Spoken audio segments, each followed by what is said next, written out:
ប្រធានាធិបតីសហរដ្ឋអាមេរិកដូណាល់ត្រាំបានព្រមានថាការចរចាជាមួយអ៊ីរ៉ង់ម្ដងនេះគឺជាឱកាសចុងក្រោយបង្អស់បើភាគីអ៊ីរ៉ង់មិនព្រមធ្វើតាមសំណើអាមេរិកទេឬមិនព្រមបញ្ឈប់សកម្មភាពវាយប្រហារលើប្រទេសសម្ព័ន្ធមិត្តអាមេរិកនៅមជ្ឈិមបូព៌ាទេកងទ័ពអាមេរិកនឹងលែងស្ដាប់សំណើអ្វីទាំងអស់ជំរឿសគឺវាយប្រហារកំទេចប្រទេសអ៊ីរ៉ង់តែម្ដងការព្រមានបែបនេះ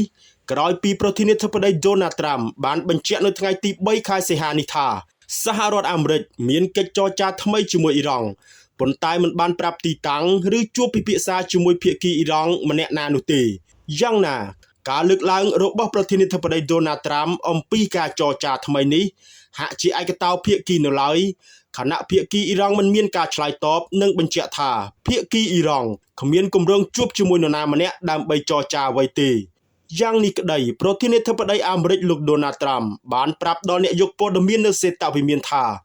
សហរដ្ឋអាមេរិកនិងអ៊ីរ៉ង់កំពុងស្ថិតក្នុងការពិភាក្សាដោយបញ្ជាក់ថាវាគឺតាមការស្នើសុំរបស់អ៊ីរ៉ង់ដោយមានការគាំទ្រពីប្រទេសអារ៉ាប់នៅជើងសមុទ្រដូចជាអារ៉ាប៊ីសាអូឌីតអេមីរ៉ាតអារ៉ាប់រួមនិងកាតាជាដើមប្រធានាធិបតីដូណាល់ត្រាំបានបញ្ជាក់នៅថ្ងៃទី3ខែសីហានេះគឺជាការពិភាក្សាចុងក្រោយឬការចរចាចុងក្រោយហើយរវាងអាមេរិកនិងអ៊ីរ៉ង់តាមសំណើរបស់បណ្ដាប្រទេសជាច្រើននៅមជ្ឈិមបូព៌ាជាអ្នកស្នើសុំក្នុងការចរចាម្ដងនេះលោកដូណាល់ត្រាំបានព្រមានថាវាគឺជាឱកាសចុងក្រោយសម្រាប់ប្រទេសអ៊ីរ៉ង់ក្នុងការចុះហត្ថលេខាលើកិច្ចព្រមព្រៀងថ្មីមួយដើម្បីជៀសវាងការកើនឡើងនៃភាពតានតឹងផ្នែកយោធារបស់អាមេរិកលោកដូណាល់ត្រាំបានបញ្ជាក់ទៀតថាប្រធានបទនៃការពិភាក្សាឬការចរចាជាមួយអ៊ីរ៉ង់ដំណាក់កាលទី1គឺការពន្យាបើកផ្លូវដឹកជញ្ជូនទំនិញឡើងវិញនៅច្រកសមុទ្រហូម៉ូសគឺជាអាទិភាពទី1នៃកិច្ចចរចាហើយដំណាក់កាលទី2ភាគីអ៊ីរ៉ង់ត្រូវរំសាយកម្មវិធីអាវុធនុយក្លេអ៊ែររបស់ខ្លួនបើមិនដូច្នោះទេអ៊ីរ៉ង់នឹងរងទណ្ឌកម្មពិភពលោកជាពិសេសនឹងបន្តរងការវាយប្រហារយ៉ាងខ្លាំងបន្ថែមទៀតពីភាគីសហរដ្ឋអាមេរិកយ៉ាងណាការអះអាងរបស់លោកដូណាល់ត្រាំភាគីអ៊ីរ៉ង់បានបដិសេធកិច្ចព្រមព្រៀងនិងផែនការជួបប្រជុំនេះ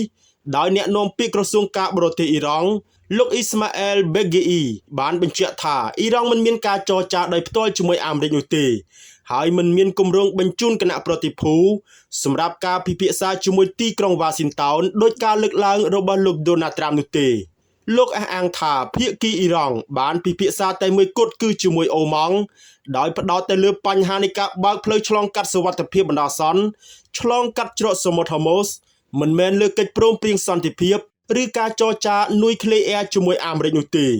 អ្នកនាំពាក្យក្រសួងការបរទេសអ៊ីរ៉ង់រូបនេះបានចំអកថាសហរដ្ឋអាមេរិកក្រោមការដឹកនាំរបស់លោកត្រាំលើកឡើងតែម្នាក់ឯងនិយាយបំភ្លើនិយាយមិនពិតចូលចិត្តប្រឌិតរឿងខណៈអ៊ីរ៉ង់មិនដឹងមិនឮនោះទេលោកបន្តទៀតថាភាគីអ៊ីរ៉ង់មិនបានស្នើសុំចង់ចរចាជាមួយអាមេរិកដោយអ្វីដែលលោកដូណាល់ត្រាំលើកឡើងនោះទេហើយភាគីអ៊ីរ៉ង់ក៏គ្មានចេតនាចង់ចរចាជាមួយអាមេរិកនោះដែរជាពិសេសរឿងកម្មវិធីអាវុធនុយក្លេអ៊ែរនិងច្រកសមុទ្រហូម៉ូសជុំវិញបញ្ហាសង្គ្រាមនេះអ្នកវិភាគជឿថាសហរដ្ឋអាមេរិកកំពុងព្យាយាមដាក់សម្ពាធអតិបរមាដើម្បីបង្ខំឲ្យអ៊ីរ៉ង់ដកថយខណៈដែលអ៊ីរ៉ង់កំពុងប្រើប្រាស់បញ្ហាច្រកសមុទ្រហូម៉ូសនិងហានិភ័យសេដ្ឋកិច្ចដើម្បីទប់ទល់នឹងសម្ពាធអាមេរិកហើយអ៊ីរ៉ង់ព្យាយាមបដិសេធមិនឲ្យស្ថិតក្នុងស្ថានភាពអំណាចអាមេរិកដើម្បីបង្ខំអ៊ីរ៉ង់ចរចានោះទេ